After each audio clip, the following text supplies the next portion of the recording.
Hey guys, Ricardo Torres here from Escaping to Freedom, and in this video I'm going to do something a little bit different. I'm going to actually reveal 3 different stocks that I think look pretty good in the month of August 2019. Now, this is the first one of this series. Hopefully I'll do one every month, so just let me know in the comments below if you like this video and if you want me to keep doing this. But guys, basically this video is for you. If you are someone that's just, saved some money and you're ready to deploy that money into some awesome dividend growth stocks, but maybe you're not sure of which ones, where to put your money. Well, if that's you, then this video is for you. You're gonna enjoy it. So yeah, 3 stocks, let's go. So before we even get started with the very first stock, which by the way, it's Bank OZK, okay, a little spoiler there for you. But before we actually get started, I want to make something very, very clear, okay? None of this is a recommendation for you to go out there and buy these stocks, okay? I am not certified, I'm not a professional, I am not meant to tell you what to do, okay? This video is purely for entertainment purposes, for educational purposes, but always do your own due diligence, okay? Always do your own research, learn from me, take some hints about what I say, but just pinky promise me that you'll do your research, okay?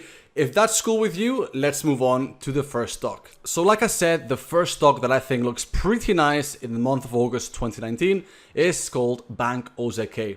Actually, before we carry on, I just want to give you a little bit of an introduction about the kinds of stocks that I like, okay? Bank OZK is a great example of a dividend growth stock. These are the companies that I own. I've got a 6-figure portfolio that currently generates me around $700 in dividends every month on average, right? So those are the companies that I like to buy. Companies that increase the dividend every year. Companies that are necessary for the, for society, okay? They're necessary. They're not going to go anywhere, at least anytime soon. And they pay dividends and increase them, okay, guys? That's probably the number one thing that you should take away from these videos. If a company increases its dividends and it does so every year without fail, that means that it's a wonderful business, okay? It's extremely hard for a company to be able to increase its dividends every single year without fail. So if you spot a company that does that, that's got a low payout ratio, and the products that they make are probably going to be needed for a very, very long time, then you're probably onto a winner, guys, okay? Because that's the thing, dividends don't lie. A company that's run by probably bad people, okay? It could falsify some information, it could falsify some numbers, it could make it seem like they're making more money than they actually are, but dividends don't lie, okay? The only way to increase their dividends every single year is if the company gets better every year. It makes more money every year. It gets better at increasing their margins every year. So with that out of the way, guys, okay, these 3 companies are dividend growth companies, all right? So let's get stuck in with Bank OZK. So the OZK in Bank OZK stands for Ozarks. Now, if you don't know what this is, and I didn't know what this was, I had to Google it. It's a mountain range in Arkansas, okay? It's quite a big mountain range, and it gives the name to Bank OZK. So the company is a chain of American banks that currently has 250 locations in 10 states, and I got this from Wikipedia and from their official website. So normally I prefer to buy companies that are better diversified globally, okay? I like companies that are global, sell their products everywhere around the world, because that, that diversifies your money. It reduces your risks. So why have I picked Bank OZK? Well, guys, it's because their dividend numbers are astronomically good. So first of all, it's got a dividend yield of 3.18%, which is pretty nice, okay? That's kind of like, that's where I like to see my dividend yields, okay? Maybe a little bit higher, but 3.18 is pretty nice. But more importantly than the dividend yield is that it's been increasing its dividends consecutively for the last 23 years, okay? And it's a bank, okay? And banks really struggled during the financial crisis. So the fact that it was able to do this, I really like this, okay? That's already a really nice thing about the company. And during the last few years, those dividend increases, they haven't been small increases either, okay? The average increase rate over the last 10 years has been around 20%, okay, guys? 20%, I'm not lying, have a look on your screen right now. 20% increase, okay? The dividend has gone in 2009 from 13 cents, okay? 13 cents in 2009, all the way up to 92 cents in 2019, that's this year. So yeah, that is a rate of increase of just over 20%, which is spectacular. Now, I'll be honest, guys, when I see these rates, when I see such an aggressive increase in dividends, it gets me a little bit worried, okay? It gets me worried because I think, okay, this company might have maybe overestimated how much money it's making, how much its revenues are increasing. So surely their payout ratio is going to be through the roof, right? Right? Wrong. Its payout ratio is 29%, which is actually pretty low. And what that basically means is that even if the company struggles a little bit, or it has a few years where it's not making as much money as it thought, it's got a lot of space to keep those dividend increases happening, which for you as a shareholder, that's what matters, okay? That's money in your pocket that's coming in, okay? Those dividend increases, that's what really matters. And just to back up those very quick dividend increases, its earnings, the earnings of this company have also increased at around 20% per year, okay? So that's definitely in line with that payout ratio. Now, if it's able to keep on increasing those earnings every year at such a high rate, which I really doubt because it's simply a very high rate, then, you know, I can definitely see those dividends keep on increasing at 20% a year, okay? Now, I think the bank OZK right now, it actually looks pretty undervalued, okay? If you look at the last year, well, you know, this is the last year, it's not doing that well. The last 5 years, it's definitely dropped, okay? Now, I believe the bank OZK looks undervalued in July and August of 2019 because its P ratio, the current P ratio, is at 9.46, okay? Now, that's already a low P ratio, even though, you know, financial companies tend to have lower P ratios than the broad market. But what I like to do is compare that P ratio with the own company's P ratio, the average one over the last few years. And in this case, it was below 19, okay? So just below 19. So the P ratio looks very low, okay? That could signal that now could be a good chance to buy Bank OZK. Okay, the next stock that I think looks pretty good in August 2019 is Best Buy. Now, if you live in the US, you'll know what Best Buy is. It's basically a chain of electronic consumer goods stores where people can go and buy the next 60-inch plasma screen or the newest iPhone or computer, right? Electronic stuff, okay? Now, tell me if this is true, but I've always imagined Best Buy, I'm not from the US, I'm from Spain, but I've always imagined Best Buy to always be a short drive away, okay? And now, let me know in the comments below if that's true, if you're from the US and that is true.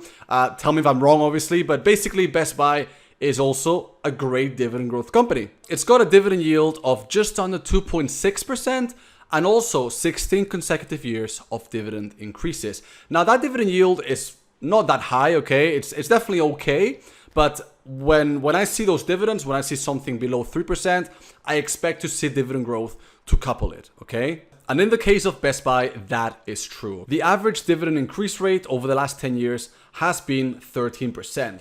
Although it's also true that it's been accelerating at quite a crazy rate, okay? If you can see here, it's actually gone from 68 cents in 2013 all the way up to $1.80, okay? So for the last 5 years, that's an average of almost 22%.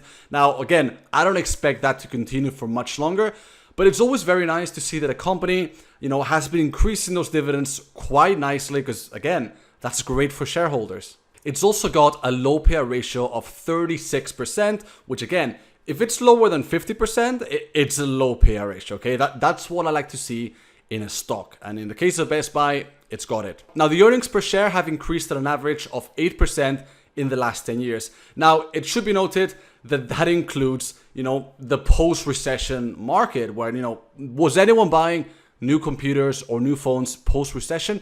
I don't think so. And in the case of Best Buy, they definitely felt it in their sales, okay? Over here, you can see that massive dip in earnings per share. But since then, it not only recovered, but it's actually managed to increase quite nicely, okay? Now, I wouldn't say that Best Buy looks massively undervalued, at least at the moment.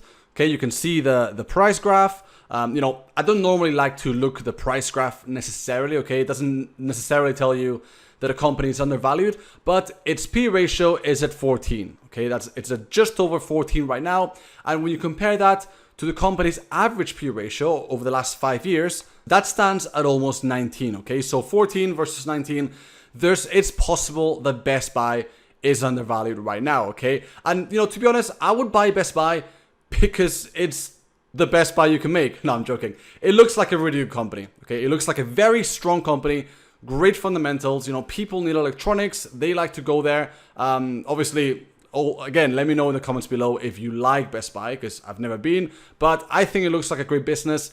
Great dividend growth stocks with 16 years of dividend increases. So yeah, that's another stock for August 2019. All right, guys, the third stock for August 2019 is Abbvie.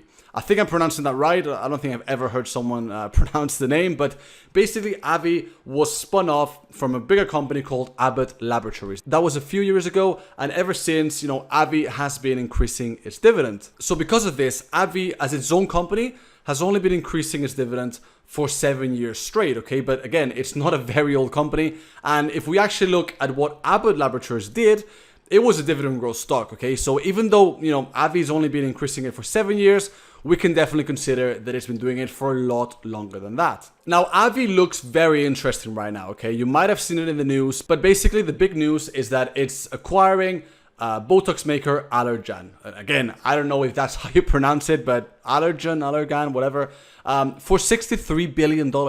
That's a lot of money, okay? But in my opinion, it's probably a good sale. Even though it's uncertain, it might be a good sale, because the problem with Abbvie is that most of its revenue, I believe it's around 61%, comes from one specific drug. It's called Humira, and it's to treat arthritis, okay? And that's something that I didn't quite like before about Abbvie, is that, you know, it relied too much on that one drug, okay? Like, so much of its revenue, so much of its earnings come from one place, and, you know, it's not that well diversified. So I think that by buying this second company, it could be a good thing for Abbvie. But of course, there is uncertainty. Maybe buying Allergan is not a good deal. Maybe the company shouldn't have bought that, okay? So that's why there's uncertainty. And if we look at the company's stock price over the last year, it's gone from $97 all the way down to around $67, okay? That's a big decrease. And, you know, that's because people are fearful. However, as investors, this is when you want to buy companies, guys, okay? This is when I like to buy companies, when there's blood in the streets. Metaphorical blood, of course, but, you know, when things look really bad, when people are scared and the news looks really bad for the company, okay? That's when you get really good deals. And just have a look at the current dividend yield, guys, okay? 6.4%. That's humongous. That's like at the top end of the dividend yield that I would accept as my starting dividend yield, okay? Anything more than that, guys, it's probably a yield trap, and you should stay away from it. But in the case of Abbvie, it's actually a very solid company. So its current P ratio is at around 7.5 right now, okay? Even though on your screen it says 18.